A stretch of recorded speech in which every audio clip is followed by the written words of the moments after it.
Hello and welcome to i-nastava. Today's English class is for the third year. The topic is moving abroad. My name is Stephanie Kate Lukač and I'll be your teacher for the day. By the end of the class, you will have examined a country abroad as a place of residence. Also, you will have written a discursive essay. For the class, you'll need your notebooks, something to write with, a device with internet connection, and, which is optional, a QR code scanner. Feel free to pause the video anytime you need. When talking about moving abroad, there are different terms that are used. Some of these overlap or are kind of gray area, but the main points are here in the link or QR code. Please pause the video in order to read through the article regarding expatriates or expats, immigrants, and migrants. I hope the terms are a little clearer to you now, so check over your comprehension and open the next link or QR code to sort the people into the groups: expats, immigrants, and migrants. Good luck!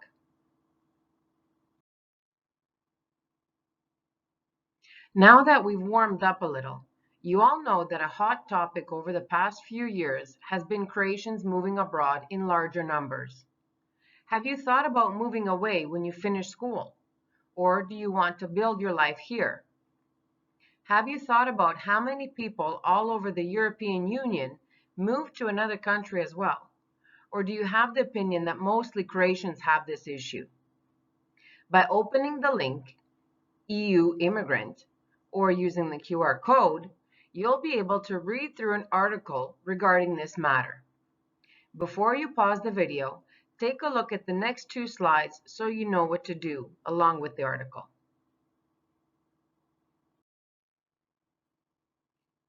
While reading through the article, take notes on the most important points throughout.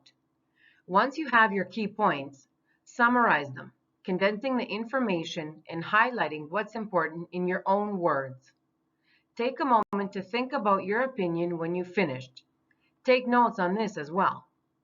Was this information what you expected? Was anything surprising to you? What are your thoughts? Once you've organized all this information, get ready to make a 1-minute recording. Hold on for 1 more minute. Before pausing the video to go through this task and hand it in to your teacher, take a look at the checklist. Do you have everything here that's necessary for your assessment? Use this to ensure you've got everything checked over and ready for submission. Good luck!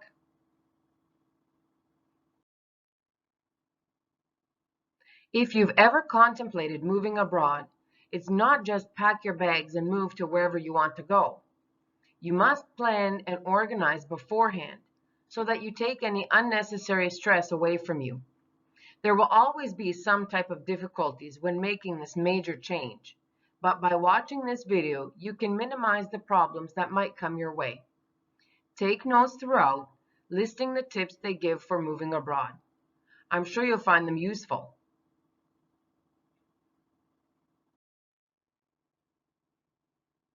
I hope you've learned some useful and interesting information along the way. The first tip that they gave was regarding visa requirements. You need to check beforehand, online of course, and your eligibility. For example, you might need a work visa or a study visa, or there's another thing that they call partner visas.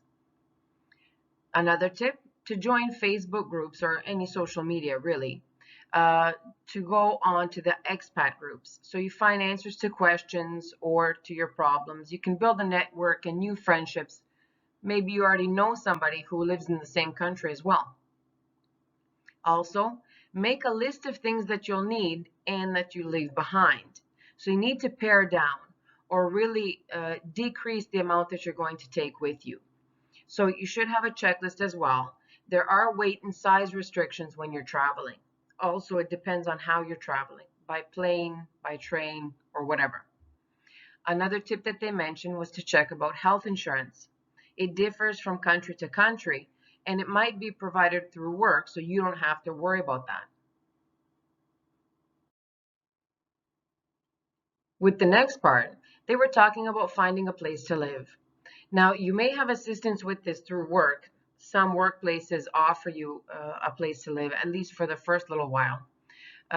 Rent out first. For example, these people, they used Airbnb, and then that gave them a month to search for like a more permanent accommodation. But you should check the ballpark figures beforehand just to get an idea of how much things will cost.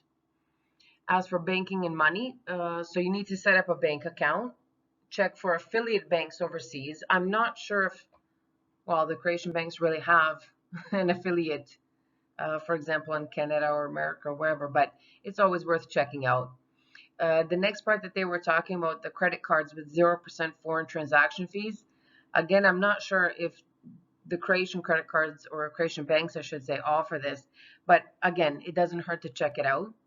And this one is important. Call ahead to let the bank know that you're overseas regarding credit cards, especially because they might think it's a fraudulent transaction and block you and you can't get to any money.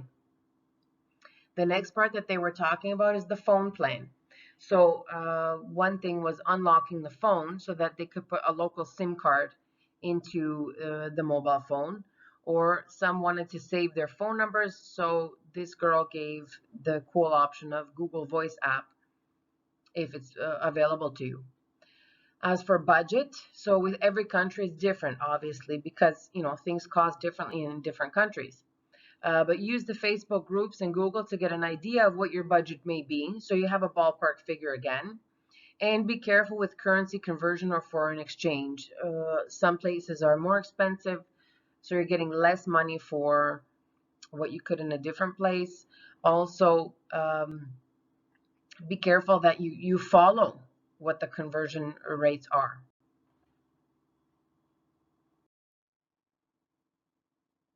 And last but not least, or as the guy put it, the elephant in the room, COVID rules and regulations. So really, you need to check beforehand. Although I think this has become kind of common sense, not even to mention it, but it's always good to see.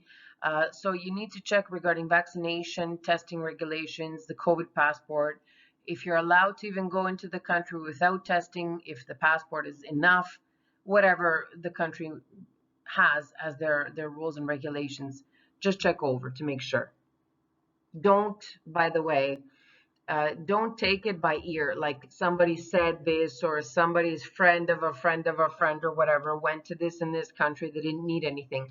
Always check yourself online. All the information is there, right? So life and the standard of living varies from country to country. Here with the link or code, you'll find a list of the best countries in the world to live in, according to this article, of course. Choose one country from the list. You're about to see your next task in the following slide.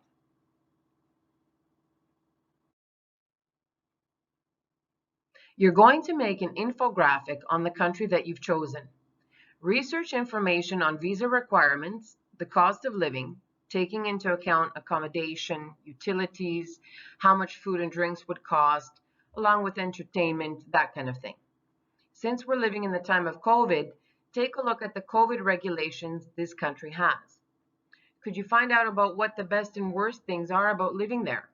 Any advantages or disadvantages? Feel free to be creative and add any other information you feel is necessary. Good luck! Before going on to the next task, please copy these questions into your notebooks so that you can find out the answers while listening.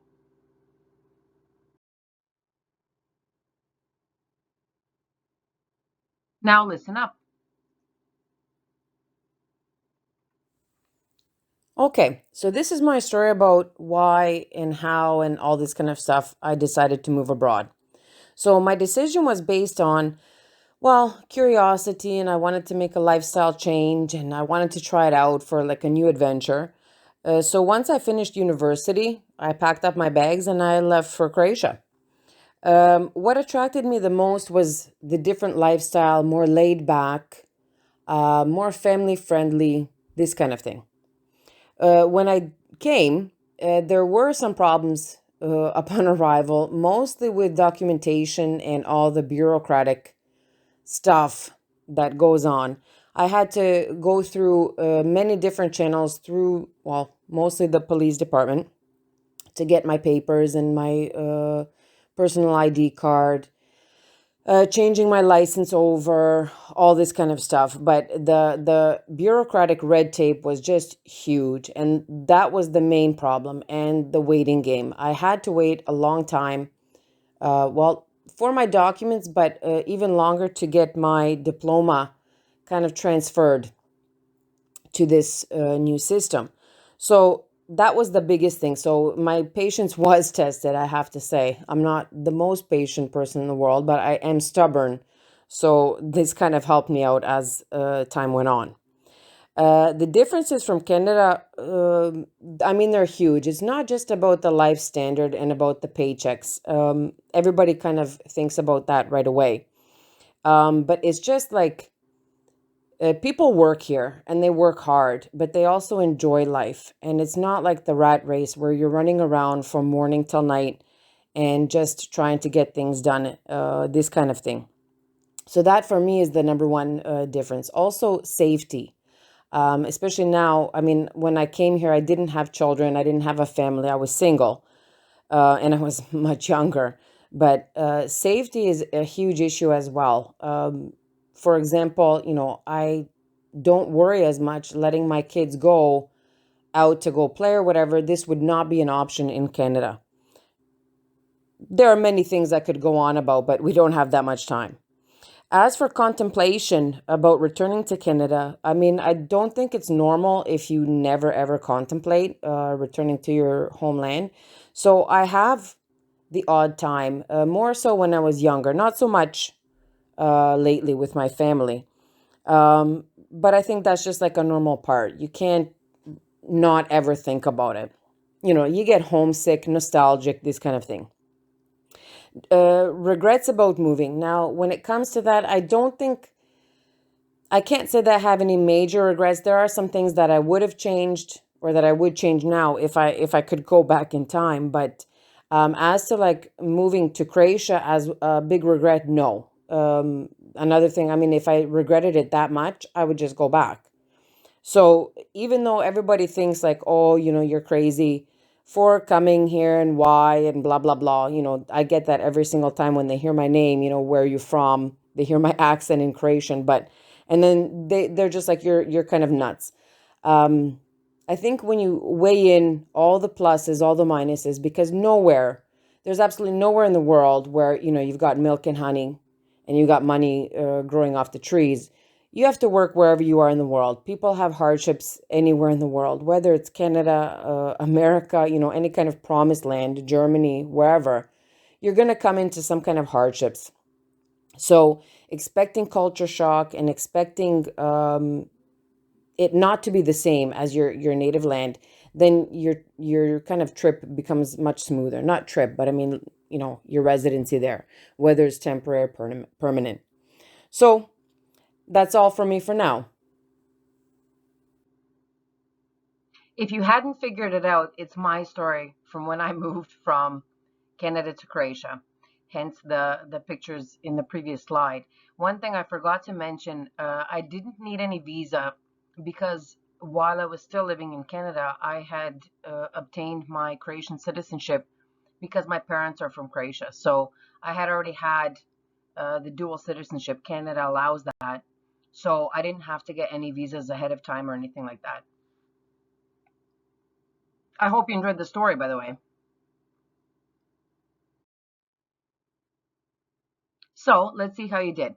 So with the first claim, she thought the Croatian lifestyle was more relaxed and focused on family. That was true. That was one of the reasons why I decided to come here in the first place. The bureaucratic red tape didn't cause any difficulties. That one is definitely false. Croatia is famous for their bureaucracy. There aren't many differences between Croatia and Canada. Again, false. If you recall where I said here, there are so many more things that I could name off, but we don't have that much time. I only named a few. She's contemplated returning to Canada. That part was true. And she regrets moving to Croatia. That one is false. As I had mentioned, if I do regret it that much, I would just move back to where I came from.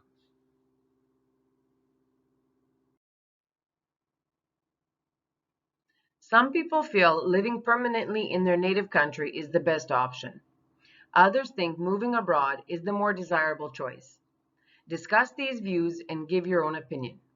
Now, of course, you're going to do this in written form because you'll be writing the discursive essay on this topic. So in your introduction, don't forget you need some general information about this topic and a thesis statement. In your body, you need 2 paragraphs with arguments and backup for each side. And in your conclusion, you need to start with a short summary, 1 to 2 sentences, and then give your opinion. Don't forget to check over for spelling and grammatical errors. Before you hand in your essay to your teacher, please check over the parts of the rubric to make sure that you have everything possible. I hope you've enjoyed the lesson. It really hit home for me because I moved abroad so many years ago. So I hope you took something with you. In any case, take care of yourselves and stay safe.